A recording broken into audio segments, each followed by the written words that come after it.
संक्षिप्त महाभारत के आदि पर्व में ध्रुवस्थम्भ और द्रुपद की बातचीत, पांडवों की परीक्षा और परिचय। वैशंपायन जी कहते हैं, जन्मे जी, ध्रुवस्थम्भ पांडवों के इतना निकट बैठा हुआ था कि वह उनकी बातें तो सुन ही रहा था, द्रौपदी को देख भी रहा था। उसके कर्मचारी भी उसके साथ ही थे। वहाँ की सब बात देख सुनकर वह अपने पिता द्रुपद के पास पहुंचा।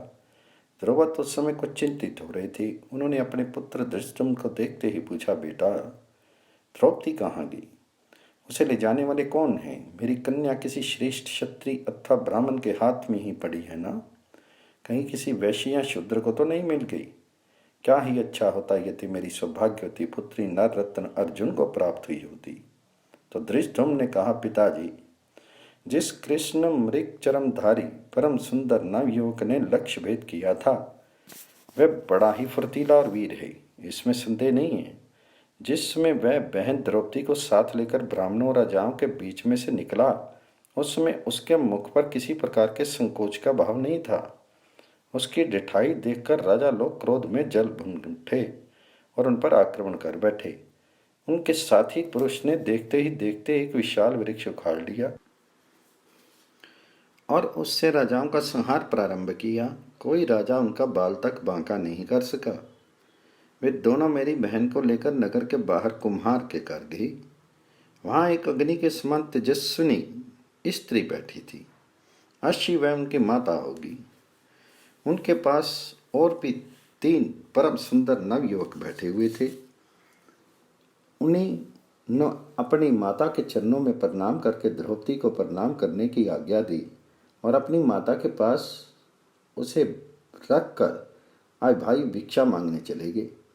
भिक्षा लेकर लौटने पर द्रौपदी ने माता के आज्ञा अनुसार देवता ब्राह्मण आदि को दिया। उन लोगों को परोसा और स्वयं खाया।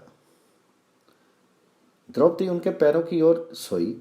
सभी लोग कुश और मृगचरम बिछाकर धरती पर ही सो रहे थे। सोते समय वे लोग आपस में जो बातचीत कर रहे थे, वे ब्राह्मणों, वैश्यों या शूद्रों जैसी नहीं थी। वह सीधे युद्ध से संबंध रखती थी और वैसी बातें कुलीन क्षत्रिय ही किया करते हैं। मुझे तो ऐसा मालूम होता है कि हमारी आशा पूर्ण हुई है और अग्निदाह से बचे पांडवों ने मेरी बहन को प्राप्त किया है। धृष्टद्युम्न की बात से राजा द्रुपद को बड़ी प्रसन्नता हुई। उन्हें तुरंत उनका परिचय प्राप्त करने के लिए अपने पुरोहित को भेजा। पुरोहित ने पांडवों के पास जाकर कहा कि आप लोग चिरंजीवी हों। पांचाल राज महात्मा द्रुपद ने आशीर्वाद पूर्वक आप लोगों का परिचय जानना चाहा है।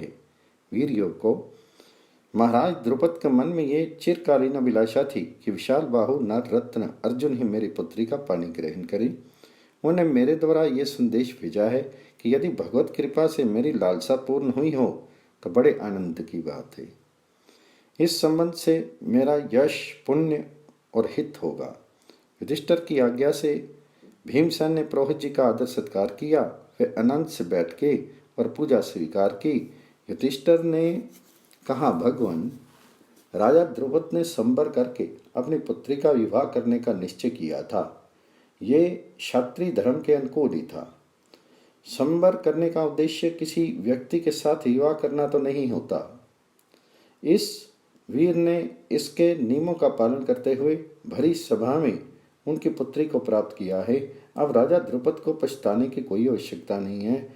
इसके द्वारा उनकी चिरकालीन अभिलाषा भी तो पूर्ण हो सकती है। जिस समय धर्मराज युधिष्ठिर इस प्रकार कह रहे थे, उसी समय राजा द्रुपद के दरबार से दूसरा मनुष्य वहां आया।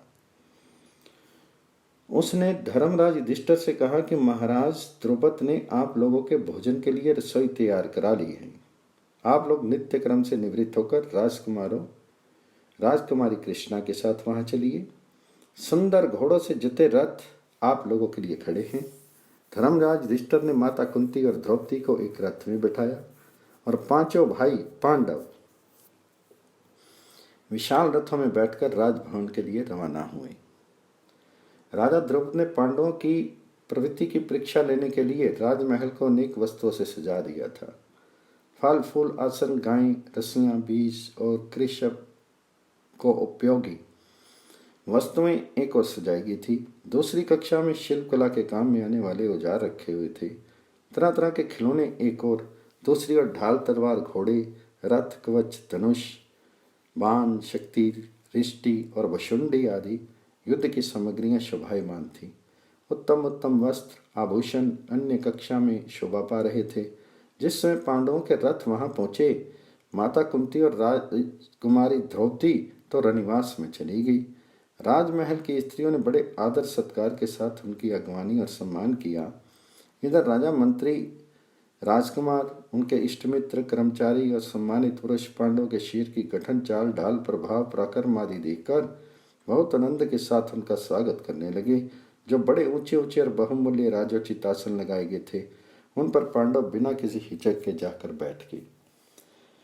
दास दासी सोने के बर्तनों में बड़ी सज धज के साथ सुंदर सुंदर भोजन परोसने लगे और उन लोगों ने उचित रीति से सबको ग्रहण किया। भोजन के बाद जब सब वस्तुओं को देखने दिखाने का अवसर आया, तब पांडवों ने पहले उसी कक्षा में प्रवेश किया जिसमें युद्ध संबंधी वस्तुएं रखी हुई थी।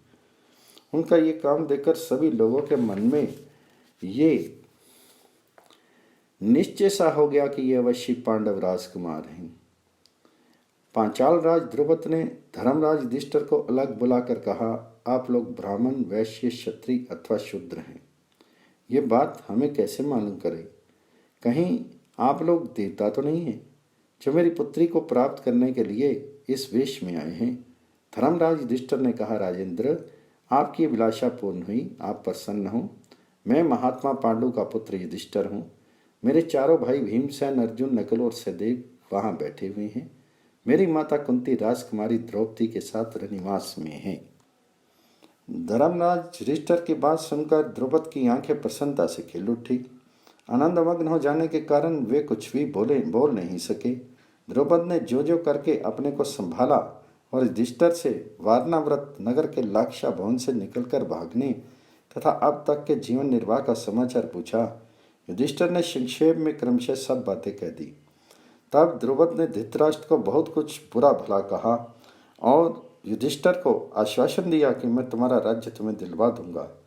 अनंतर उन्होंने कहा कि युधिष्ठिर, अब तुम अर्जुन को आज्ञा दो कि वे विधिपूर्वक द्रौपदी का पानी ग्रहण करें। युधिष्ठिर ने कहा, राजन, विवाह तो मुझे भी करना ही है।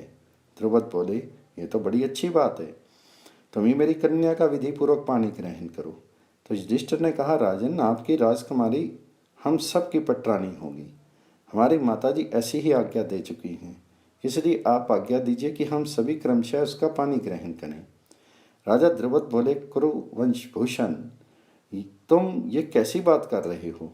एक राजा के बहुत सी रानियां तो हो सकती हैं, परंतु एक स्त्री के बहुत से पति हों, ऐसा तो कभी सुनने में नहीं आया। तुम धर्म के मर्मज्ञ और पवित्र हो, तुम्हें लोक मर्यादा और धर्म के विपरीत ऐसी बात सोचनी भी नहीं चाहिए। युधिष्ठिर बोले, महाराज, धर्म की गति बड़ी सूक्ष्म है। हम लोग तो उसे ठीक ठीक समझने भी नहीं हैं। हम तो उसी मार्ग से चलते हैं जिससे पहले के लोग चलते रहे हैं। मेरी वाणी से कभी झूठ नहीं निकला है। मेरा मन कभी अधर्म की ओर नहीं जाता है। मेरी माता की ऐसी आज्ञा है और मेरा मन इसे स्वीकार करता है। द्रुपद ने कहा, अच्छी बात है। पहले तुम्हारी माता और धृतराष्ट्र सब मिलकर कर्तव्य का निर्णय करें और फिर बतलावें। इसके अनुसार जो कुछ करना होगा कल किया जाएगा।